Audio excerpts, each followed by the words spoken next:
The rope creaks above your head as the wind picks up across Eden Ridge. Your bare feet dig into the frost-bitten platform.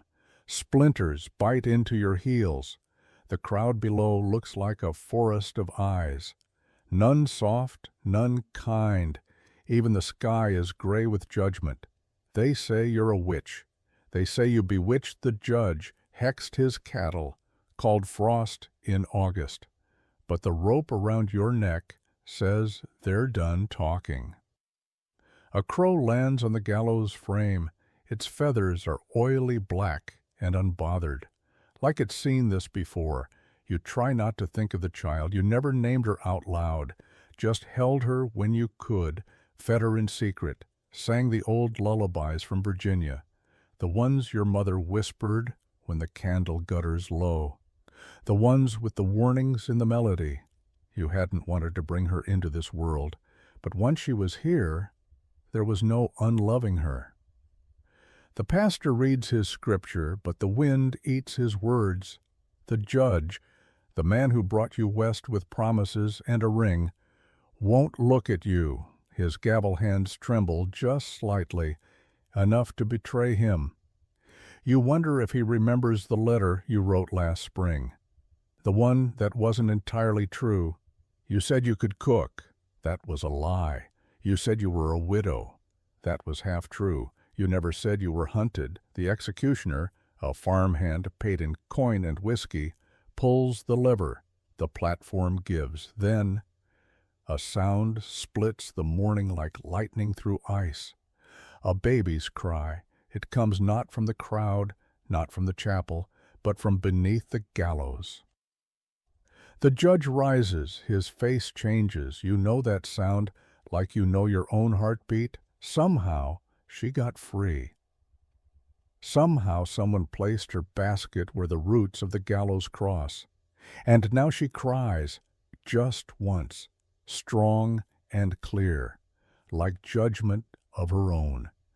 No one moves, not the crowd, not the pastor, not the crow. The rope goes slack in the executioner's hands. The judge speaks, not as a husband, not as a magistrate, but as a man undone. Cut her down. You fall, not from the rope, but into the arms of chaos. If stories like this help you breathe easier, you know where to find more. Let me know what time it is where you are. And if you're listening alone, 6 months earlier. You press the pen too hard again. It tears through the thin, borrowed paper. You curse under your breath, softly, out of habit. Because you're still in Mrs. Audley's boarding house, and sound travels fast in thin walls, especially for a girl like you, one who keeps odd hours, one who never quite explained where she came from. The letter reads, Dear Sir, my name is Clara May Trenton. I am 23 years old. I can cook, sew, and tend small animals. I am God-fearing, modest, and eager for the peace of a good Christian home. I have no family left and no debts. I seek only a chance to begin again. You pause. There is no truth in that name, no peace either. Your real name would make the letter burn in his hands, would bring the law down on you in days. You're not 23, you're not a virgin. And the family you left behind, well, they'd hang too, if Eden Ridge knew what they did on that frost-sick night by the mill pond. You fold the letter anyway, because the advertisement was clear. Respected frontier judge seeks virtuous Eastern lady for companionship and marriage, will cover fare. Immediate need due to recent loss. He sounded lonely and like he had power. And you needed to vanish. By week's end, his reply arrives. Stamped official, clean handwriting, no threats, just a train ticket, instructions for the westbound line, and a note so short it leaves you breathless.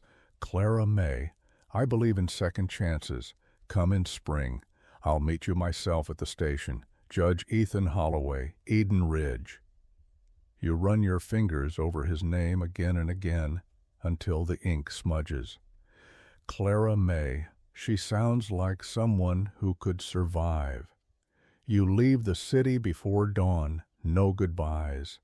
You ride the rails in silence, the letter sewn into your hem, the baby not yet showing. Every town that passes, you breathe easier. The world softens just a bit. You don't know what he looks like, only that he owns land and has no wife anymore. That's all the papers said.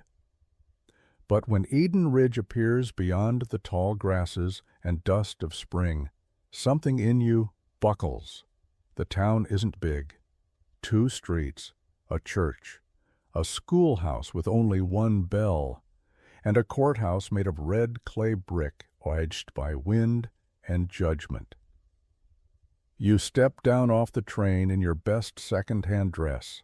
He is there, tall, weather-worn, 30-something, a leather hat held respectfully in his hands. "You must be Miss Trenton," he says. And something in his voice tells you he's been alone a long, long time. That night, in the boarding room above his office, he pours you tea but doesn't touch your hand. He offers you the bed, and a locked drawer for your belongings. He says he doesn't expect anything but truth in time. You thank him with a bow of your head and wonder how long you can hide the fact that you're already 3 months along. The stars outside burn like questions you don't dare ask. But for now, you've bought silence.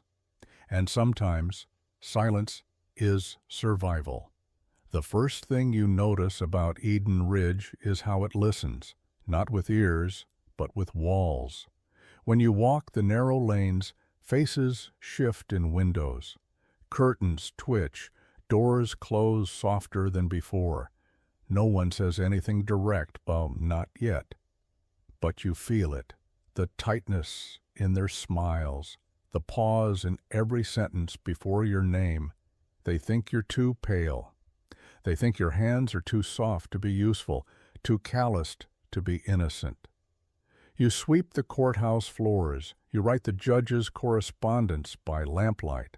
You smile politely at the grocer's wife and pretend not to see the way her fingers tighten on the scale when she weighs your potatoes. By the 3rd week, you know, someone remembers, not you exactly, but a girl like you. Because there's a stone by the chapel, just one, small, cracked by frost. No name, just a symbol, a flame carved shallow into its face. They don't say witch here, they say that woman. And they say it the way people say weather, inevitable, unpreventable, feared. One night, in the stillness of your room, you light a candle and hold the old scarf your mother made. It still smells of sage and rainwater and blood that wouldn't wash out. You whisper to the child inside you. You say her father's name once, quiet, like it might disappear in the wind. He was good, you tell her, not perfect, not safe. But he saved you once and left you with more than fear. You don't speak of the night he vanished or what they did to the field where you last held hands. There's some grief that eats itself and some that grows louder with time. Judge Holloway keeps his distance. He watches you with quiet worry, but never intrudes. His office is filled with case books and silence. He rules fair, if cold. The townsfolk trust him, but don't love him. He lost his wife 2 winters ago. Fever, they say. No children. You find a ribbon in the drawer one night, child-sized, faded pink. You never ask. He never offers. But when he sees you watching the schoolyard children through the window one morning, his eyes soften, then harden again, as if even kindness might be dangerous now. Spring passes into high summer. The baby moves. You flinch when she kicks, not from pain, but from the memory of being known. It's been years since anyone really knew you. You're not sure this town ever will. Then one evening, just after sundown, the chapel bell rings 3 times. That's not Sunday. That's not wedding or funeral. That's the old code. Summon the whole town. There's danger or judgment. You step onto the porch just as neighbors begin to gather in the square. At the center, laid on the steps of the chapel, a dead rabbit. Its eyes are gone. Its body cut with a symbol, a flame. You feel the blood drain from your face before anyone speaks, because you recognize the cuts, not from Eden Ridge, from the old place, the one you ran from, and suddenly you know someone followed you here. The baby stirs, as if sensing danger long before it's born. You keep your hands folded, low, steady, over your belly, even as your mind races, because there's no mistake. The symbol on that rabbit was exactly the same. The one your sister used, the one your mother taught in whispers, not for harm, no, for healing, for calling warmth back into frostbitten limbs, for easing labor pains, for guiding the dying gently into sleep. But when your uncle's youngest died, that winter none of you could beat, the neighbors called it curse, not failure. And when they found the mark burned into the hearthstone, there was no room left for mercy. That's when the hiding began. That's when you stopped answering to your real name. Now, in Eden Ridge, a rabbit lies gutted in the same pattern, and nobody says a word out loud. But the air speaks enough. The pastor clears it. Just mischief, he says too quickly. Boys playing at old stories. But you see how the townsfolk step back from you. Not enough to call it accusation, but far too far for comfort. That night, you don't sleep. You cradle your belly and speak soft promises. You still have time. You can pack. You can leave. Go north maybe, or west. Anywhere but back. But at dawn, something stops you. A cry, not the baby's, but a woman's, sharp, low, and full of knowing. You follow the sound, wrapped in a shawl, and find her behind the chapel. A small fire smolders in a stone ring. Herbs burn. Wild garlic, ash bark, cedar. You know the scent. The woman is older than time, her braids streaked gray, her eyes clouded but not weak. She turns before you speak. Too late to run, she says in Cheyenne-accented English. They already feel you. You don't answer. She doesn't expect you to. Midwife's name is Taha, she says. I delivered Holloway's wife. I've delivered every child in this county till they stopped trusting the old ways. You sit across from her. She watches your hands, your breathing. You're not wicked, she says, but you're not safe either, because you carry something they won't let live. Taha tells you of another woman long before your time, one who used cedar and salt to bring a stillborn child back. Breathing. The town called it devilry, burned her barn. Her boy grew up mute, disappeared into the hills. They never forgot, Taha says, even when they pretend to. You ask why she's telling you this. Taha stirs the fire. Because they'll hang you before they let your child speak, unless someone does what's hard. She reaches into her satchel, hands you something wrapped in buckskin, inside a bone charm, 3 red threads, dried berries black as night. For the birth, she says, you'll need to be unseen. Back at the judge's house, you hide the bundle in a loose floorboard. The baby kicks twice, hard, as if reminding you time is short. You wake the next morning to news that a dog has died. Neighbors' livestock showing signs of wasting. One child fevered. People murmur again. Old words. Witch, spell, marked woman. And when you pass the grocer's wife again, This time she does not smile. The storm breaks 3 nights later, not thunder, not rain, but birth. You wake just past midnight, soaked with sweat, the sheets beneath you dark with water. The pain is sharp, fast, and already too close together. This baby isn't waiting, she's coming now. You bite the pillow to keep from crying out. Not just from pain, but from what will follow if the town hears. You light no lamp. You grab the bundle Taha gave you, clutch it to your chest. With shaking hands you open the back door and slip into the night, barefoot, one hand bracing your belly, the other gripping the post to keep from collapsing. The alley behind the courthouse is quiet. The judge is asleep 2 rooms away, or pretending to be. You don't wake him. The chapel looms in the dark like a question no one dares answer. But the small lean-to behind it, you remember, Taha said, "If it comes fast, go there." The floor is dirt, the walls don't talk. You make it halfway before the next contraction buckles your knees. You fall. Something tears, you almost scream, but then a hand catches your shoulder, gently. You look up. Taha.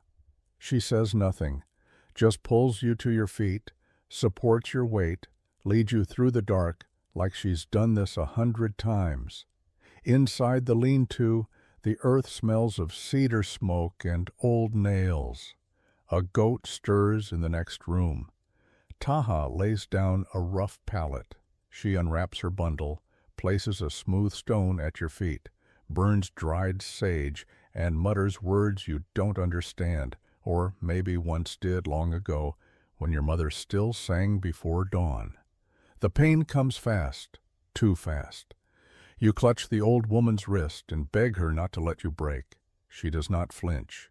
"You already broke," she whispers. "Now you build." The baby comes silent at first, too silent. You cry out, not from pain now, but from terror. Then, a gasp, a shudder, a wail, loud, strong, a voice that demands to exist. You sob, wild and broken, as Taha wraps the child in your shawl, places her in your arms. "She's small," the old woman says, "but loud." That's good. You look into your daughter's eyes, and for the first time in years, you believe in future. Taha won't stay. She says the town will blame her if they find her here. She says, don't name her yet, not out loud, not until the moon turns full again. She hands you a bone needle for protection. Then she slips into the shadows. You stay in the lean-to for 2 nights. Hidden. The judge says nothing when you return to the house at dawn on the 3rd day, baby wrapped tight against your chest. His face goes pale. His eyes burn with questions, but all he says is, "Did you name her?" You shake your head. "Not yet." He nods once, offers you a place by the fire, and from that night on, his silence feels like something deeper than distance. It feels like shield.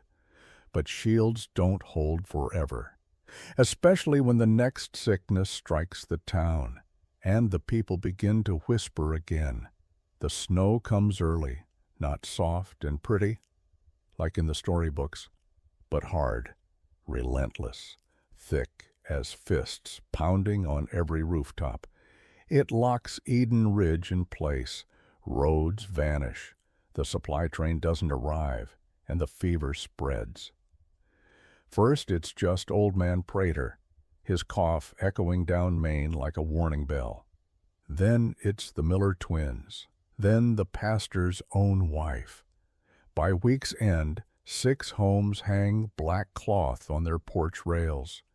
You keep the baby close, wrapped tight, fed on what you can make with boiled oats and dried milk. She doesn't cry much, just watches. Eyes dark as midnight ink, but the town is louder now, whispers on every porch. accusations in every silence. She came from nowhere, baby born in secret. And the judge, he won't let anyone near him. What does that tell you? You keep your head down. You light no fire that gives off smoke. You start using the back alley again, even just to fetch water. And still, someone leaves a mark, scratched into the snow on your doorstep.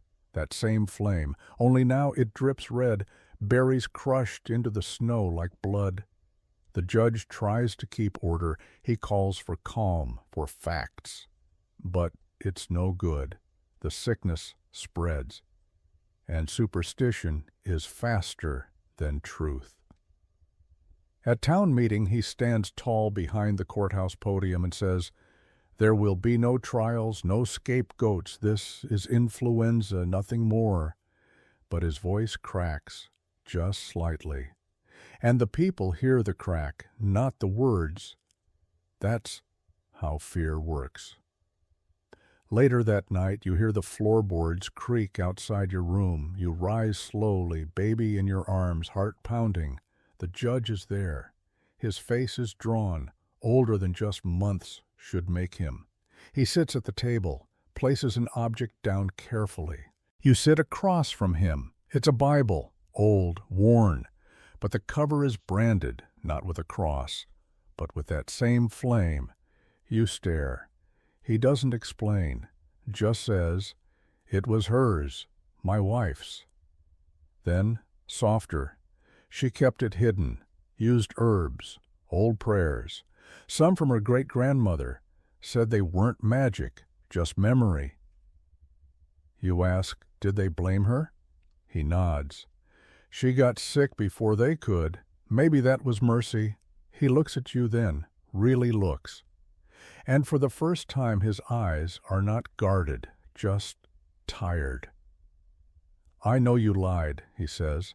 You tense. "About who you were, about where you came from." Silence. "But I don't care," he continues.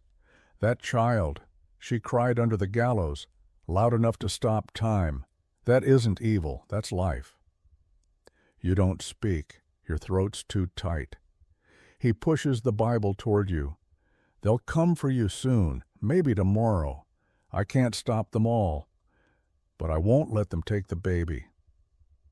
A pause. "Unless you tell me not to protect her."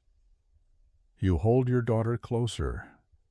She shifts in your arms, warm and whole and blameless, and for the first time since she was born, you feel something like readiness. You nod. He nods back. And outside the snow keeps falling, soft this time, like it's listening. The branded Bible stays on the table all night. You don't touch it, not yet. It stares up at you like a mirror made of old wounds. You rock the baby in your arms. She's quiet but alert, watching you, breathing slow, steady. At dawn, you open the book. The pages are stained, margins filled with tiny notes. Mama, not scriptures, but recipes. Remedies, warnings, dates beside each one. Ash root for fever, boil birch bark for lung sickness. Never mix elderberry with bloodroot, unless you mean to keep a secret buried. And there, on a folded page, near the back, a drawing. 3 candles, 1 flame. Beneath it, in faded ink, "For justice when law cannot reach." You don't know if it's a spell or a memory, but you know this. Someone came before you. Someone who believed the world could be made right, even if only for a moment, even if it cost everything. And that someone was his wife. Later that day, the judge leaves for the town council. He kisses your daughter on the forehead before he goes. The gesture is too natural, too paternal to be performance. When he's gone, you pace. Then you notice something. The ledger. Not the court's, but a smaller one. hidden behind loose slats in his desk drawer. Curiosity wins. You pry it loose. Inside, names, dates, and amounts, bribes, land exchanges, whispers turned into property. You read, Widow Jameson, 40 acres transferred to Higgins, accused of pagan rites. Eam Holloway opposed, overruled. Ben Collins, child sick, blamed herbalism, family fled, land sold to town trust. Page after page of quiet theft. And suddenly the sickness isn't the only thing that's spreading. It's guilt, institutional, layered, a history of silencing. And now, it's your name being added to the list. That night, you confront him. You show him the ledger. He doesn't flinch. I tried to stop them, he says, but some debts aren't written in numbers. They're inherited. You ask, why keep it? His eyes darken. Because someday, someone will need to remember. You slide the ledger back into place, but the truth is already burning. Next morning, someone hammers a notice to the chapel door. You don't need to read it. The town is calling a trial, not in court, but in the square, under open sky. They call it a moral hearing. You know what that means. You have 3 days. That night, Taha returns. You don't ask how she got past the guards. She moves like winter fog, quiet, bone deep. She looks at your daughter, smiles, soft and reverent, then at you. It's time, she says. You nod. Together, you prepare. 3 candles, 1 flame, the same as in the Bible. You don't know what it will do, only that silence has failed you. And the truth needs sound. The wind howls harder, the night the chapel burns. You don't see it start, but you smell it. Ash in the air before sunrise. Smoke bleeding through the seams of the judge's house like a warning. You grab the baby, press her close to your chest. When you step outside, half the town is already there, silhouettes against flame, some clutching buckets, others just staring. The fire climbs the steeple, wood moans, glass shatters inward. And there, at the base of it all, your baby's basket, empty. Smoke curls from its sides, but no baby. You scream before you realize the sound is yours. The crowd turns. The judge is already running. "Where is she?" he roars. A voice from the back, thin, untrustworthy. "We saw her put the child there." You shake your head, words stuck behind terror. No, I didn't. She was with me." Then a sound, thin, wavering, a cry, not from the flames, from the bell tower. The judge looks up. So do you. So does everyone. And there she is, held high by a figure silhouetted against firelight. Taha, standing in the broken tower like some ancient goddess of smoke and survival. She holds your daughter like a banner, a warning, a prayer. And as the crowd gasps, she laughs, a sound full of thunder and memory. "You want a witch?" she cries. "You made one." Then she lowers the baby to the judge, who catches her with trembling hands and vanishes behind a curtain of smoke.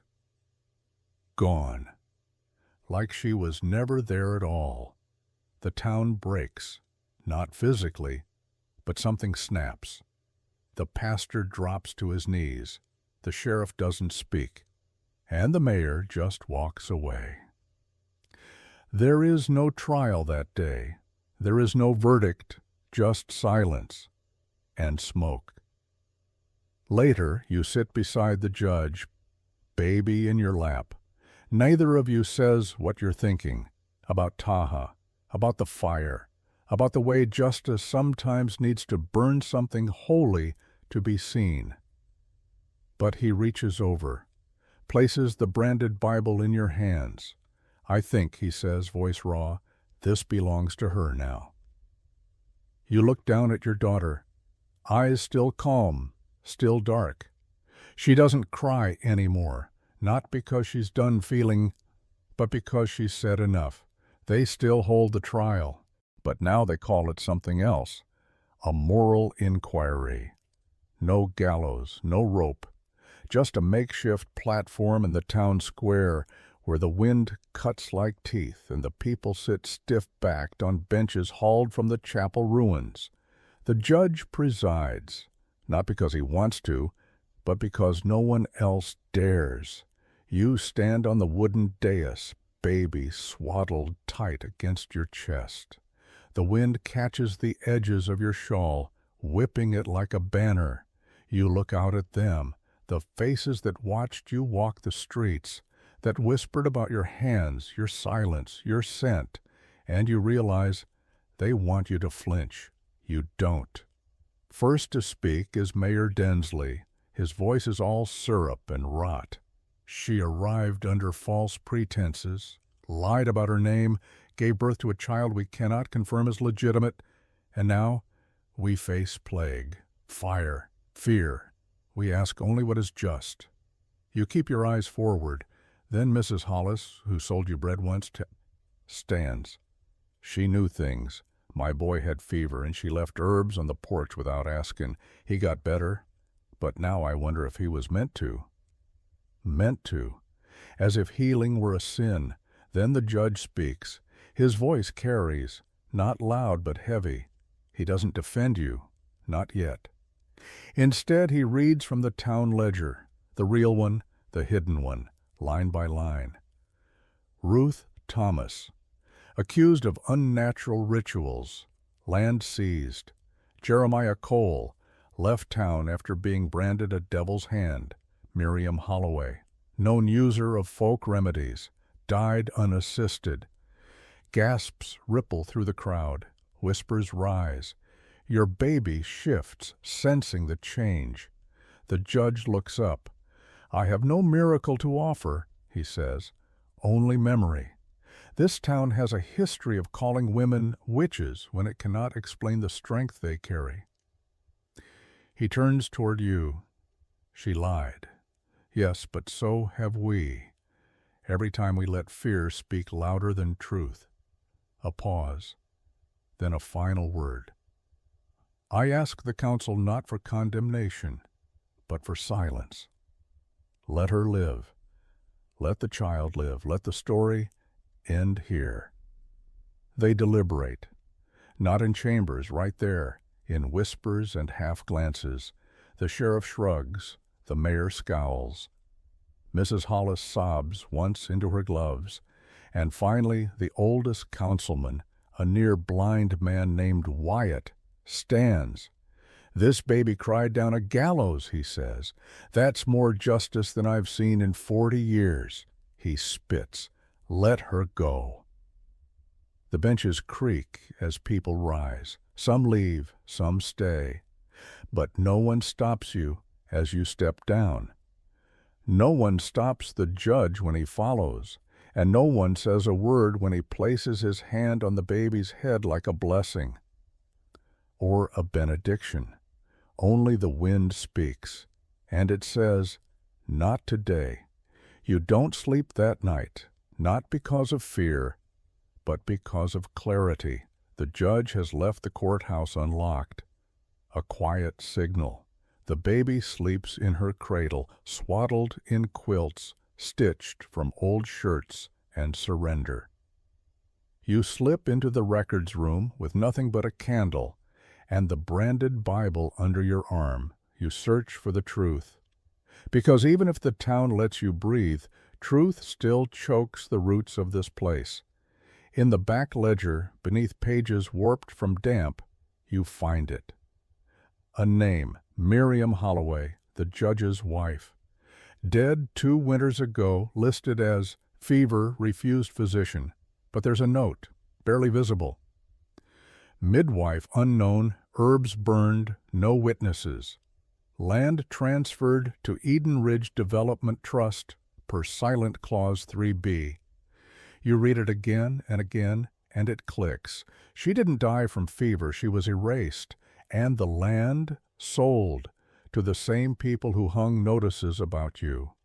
The baby stirs, not crying, so just restless. You carry her back through the hall. Each step echoes like a warning. In the judge's office, the fireplace has gone out, but he's there, sitting in the dark, reading a book he doesn't turn the pages of. You place the Bible on his desk. Open to the drawing of the 3 candles.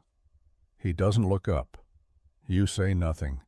You don't have to, because this story isn't new. It's old. It's rooted. I was raised to believe the law could fix what people broke, he says. But I was wrong. Law preserves. It doesn't heal. You listen, because this time he's speaking not to defend, but to confess. I knew what they were doing. I just thought if I stayed quiet, I could protect her. He looks up, but silence was the rope. You don't offer forgiveness, but you do place your daughter in his arms.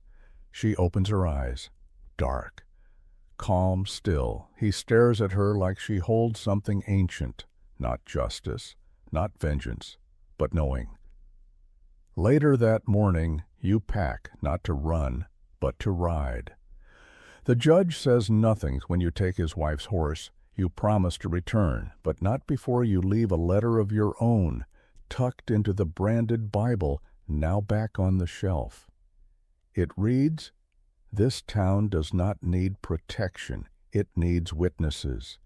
You sign it with your real name, the name that almost got you hanged, because now it will keep others alive. And as the town wakes beneath heavy clouds and whispered regret, your horse carries you west, toward someone who still has answers, a man who knows why that rabbit was left, and what curse still clings to the Holloway name. The trail west cuts through frozen prairie and hollowed silence. You ride with the baby strapped to your chest, her breath warm against your collarbone. Each hoofbeat sounds louder in the emptiness. The land here holds stories it never agreed to tell. Bones beneath birch, names carved into rocks by wind and guilt. You don't speak much, not even to her, but sometimes you hum. The tune your mother used, the one you thought you'd forgotten until the day you stood beneath the gallows. By the 3rd night, snow starts to fall, not hard, just enough to blur the path. That's when you see the man, or rather, his fire, set low in a ravine, half covered by rock, smoke barely rising. You approach with care, rifle ready but not raised. He steps from the shadows before you reach the clearing, a tall figure wrapped in buffalo hide, hair long streaked silver, face half shadowed by the hood. He doesn't speak. Neither do you, until he nods once toward the fire. You follow, because instinct has always told you what maps don't. He passes you warm broth in a tin cup. You sip. The baby stirs, but doesn't wake. Only after a long silence does he say, "You came for the truth." You nod. He pulls something from the satchel beside him, a torn page from a ledger, not yours, but close, and you see it. The seal, Eden Ridge, early charter, handwritten. Transfer of 200 acres to our Trenton family, voided after incident involving local healer. Blame formally placed on unnamed daughter. Subject fled, unresolved. Marked for surveillance with termination if influence persists. You read it again. Trenton, your name, your blood, your curse. You were never meant to live quiet, he says. They built their town on stolen land and broken women. Some ghosts scream, yours gave birth. He nods toward your daughter. You're not the first to write out here, but maybe the first to come back with proof. You look at the paper, then at the baby, then at him. What do I do with it? His eyes soften. You burn it. You flinch. But, you've already lived it. They don't need your evidence. They need your presence. The proof that you're still breathing when they swore you shouldn't. You don't burn it that night, but you don't take it back either. Instead, you bury it in the snow, under a marked stone. Let it rot with the lies, and in the morning, you ride home. Eden Ridge is quiet when you return. Too quiet. A dusting of snow covers the town square. The chapel has no bell. The courthouse windows are shuttered, but the gallows still stands. Not whole, half broken, like something the town couldn't quite let go of. You dismount, wrap your daughter tighter, walk to the gallows, and lay her basket beneath it, not to hide her, but to show her, where the old world ended, and hers begins.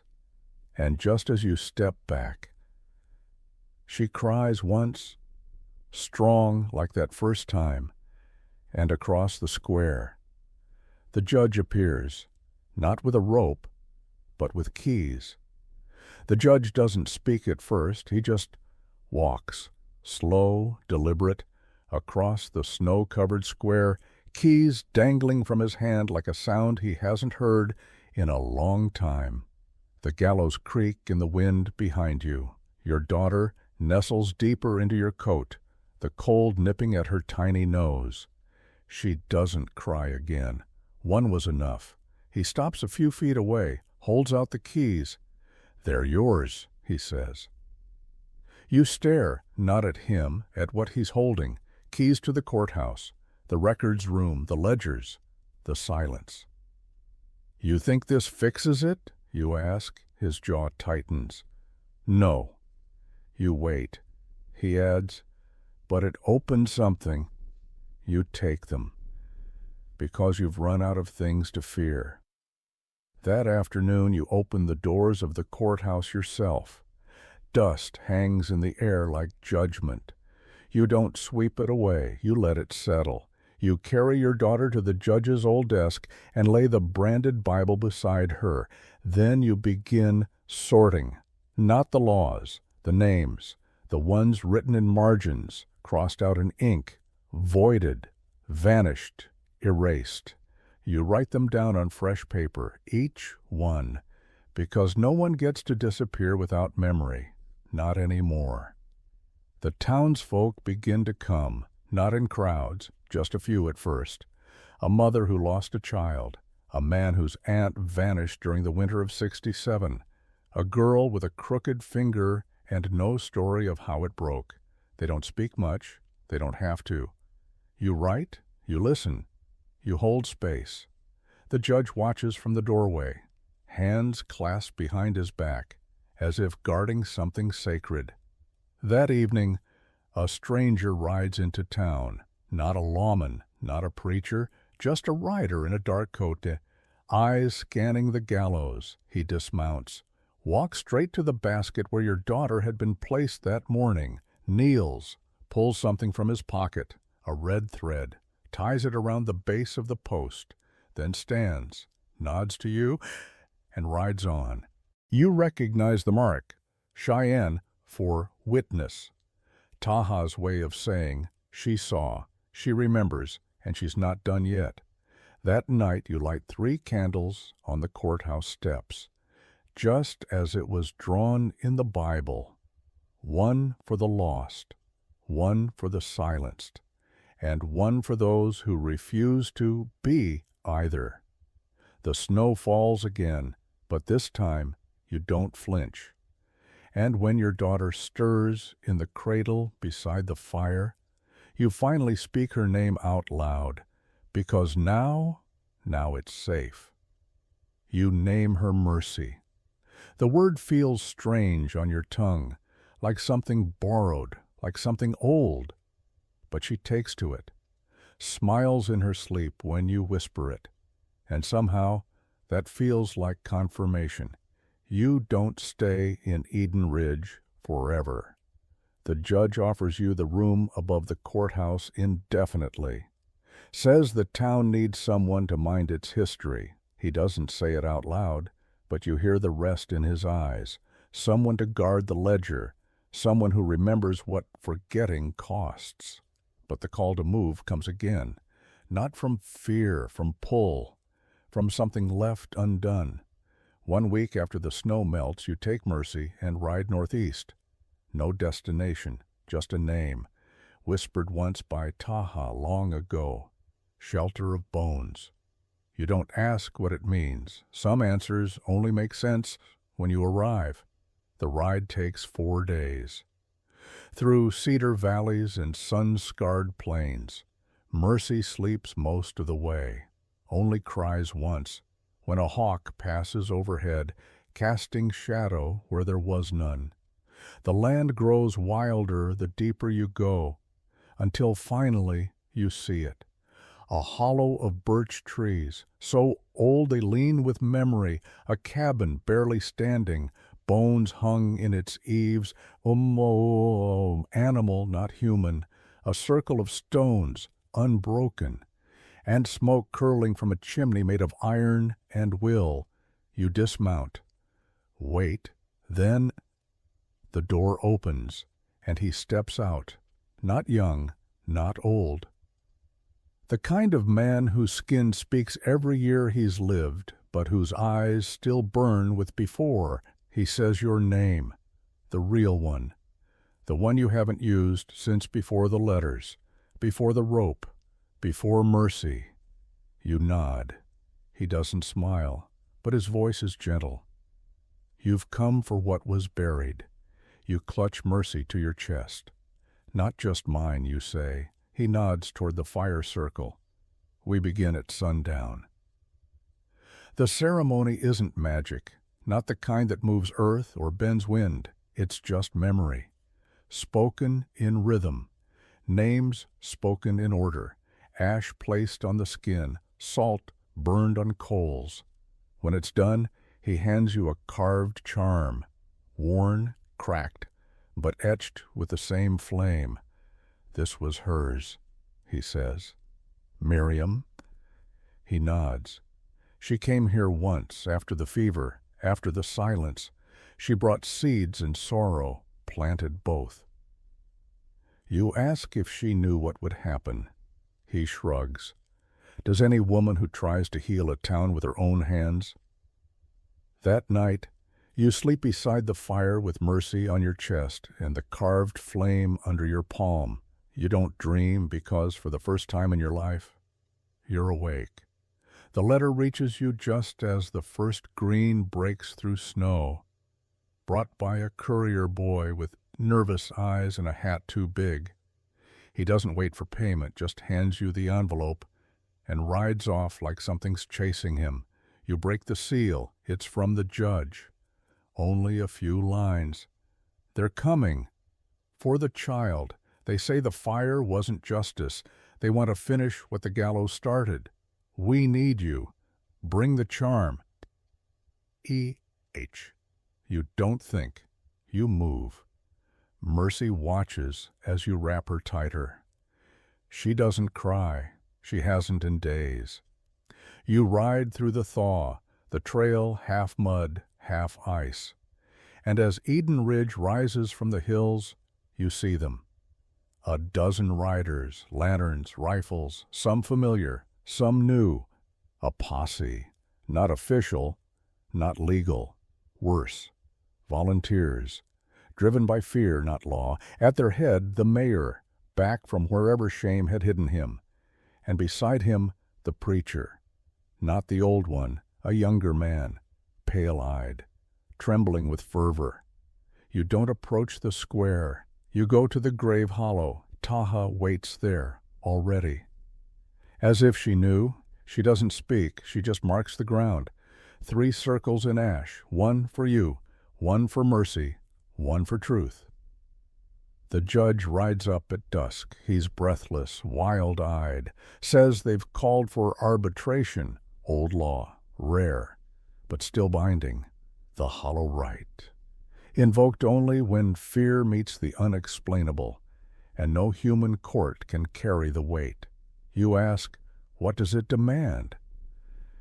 He looks at the child, then at you. Blood, witness, fire. You don't flinch. That night, under a blood moon that stained snow the color of memory, they gather. At the edge of the hollow, the townsfolk build a ring of stone. Inside it 3 torches, outside you. Mercy, Taha. And the judge. Each must speak, not in defense, but in truth.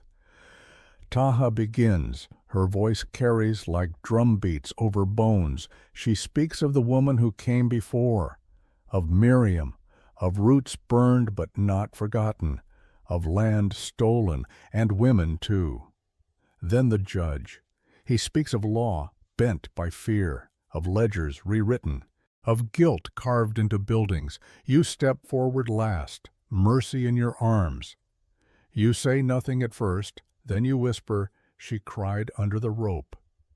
You hold up the charm, branded flame, cracked wood.